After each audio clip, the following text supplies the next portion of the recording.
Bapak, Ibu, saudara-saudari, adik-adik, kaum muda yang terkasih, apa kabar hari ini? Senang masih bisa berjumpa dengan Anda semua. Tetap setia, tetap menikmati tahun baru ini sebagai berkat.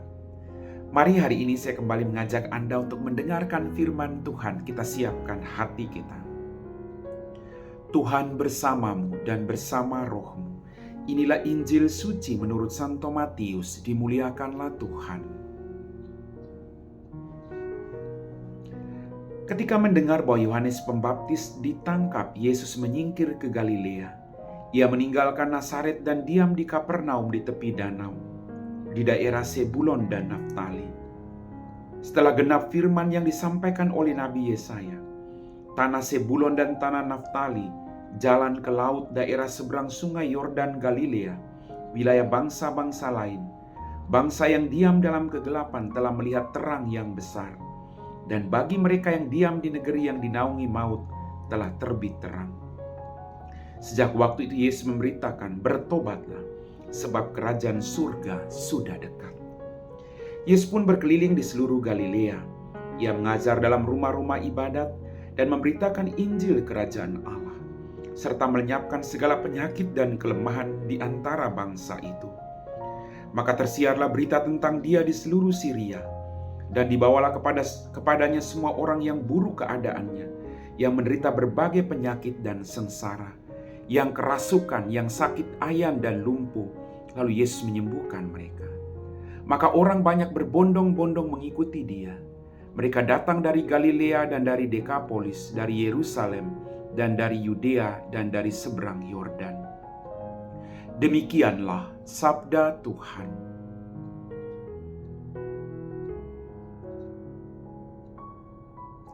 Bapak, Ibu, saudara-saudari, adik-adik, kaum muda yang terkasih. Dalam bacaan Injil tadi kita mendengar Yesus memberitakan bertobatlah sebab kerajaan surga sudah dekat. Tuhan menyampaikan kebaikan bagi Anda dan saya, bertobatlah. Kita tidak tahu Bapak Ibu kapan kita mati. Kita diingatkan untuk melakukan pertobatan setiap saat dalam hidup kita.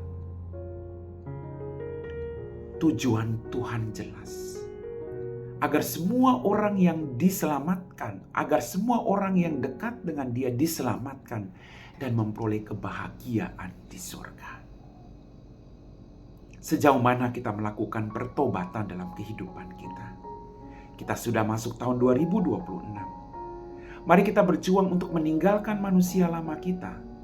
Dan dengan sekuat tenaga, dengan bantuan Roh Kudus, kita mengubah hidup kita. Kita mau bertobat. Kita mau memperbaharui hidup kita. Kita mau berbuah limpah untuk kemuliaan Tuhan. Bapak, Ibu, saudara-saudariku yang terkasih. Kemudian Yesus berkeliling di seluruh Galilea dan Ia mengajar dalam rumah-rumah ibadat dan memberitakan Injil kerajaan Allah.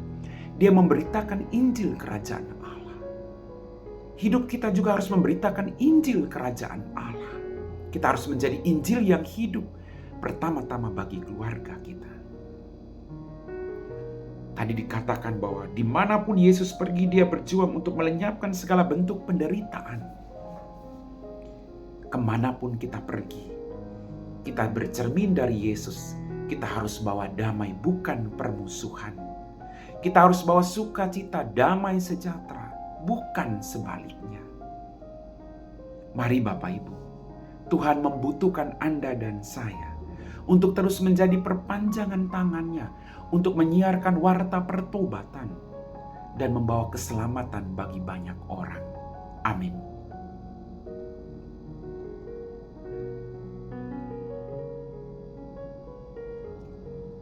Bapak, Ibu, saudara-saudari, adik-adik, kaum muda yang terkasih, kita semua telah diteguhkan oleh firman Tuhan. Mari kita siapkan hati kita untuk berdoa. Dalam nama Bapa dan Putra dan Roh Kudus. Amin.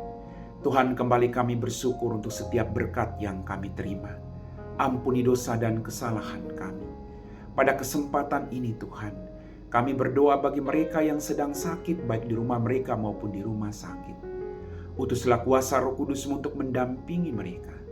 Jauhkan mereka dari keputusasaan. Kalau boleh Tuhan, jamah dan sembuhkanlah mereka. Berkatilah orang-orang yang mendampingi orang sakit dengan rahmat kesehatan, kesabaran. Kami puji Engkau Bapa kini dan sepanjang segala masa. Amin. Tuhan bersamamu dan bersama rohmu. Semoga kita sekalian diberkati oleh Allah yang Maha Kuasa, Bapa dan Putra dan Roh Kudus. Amin.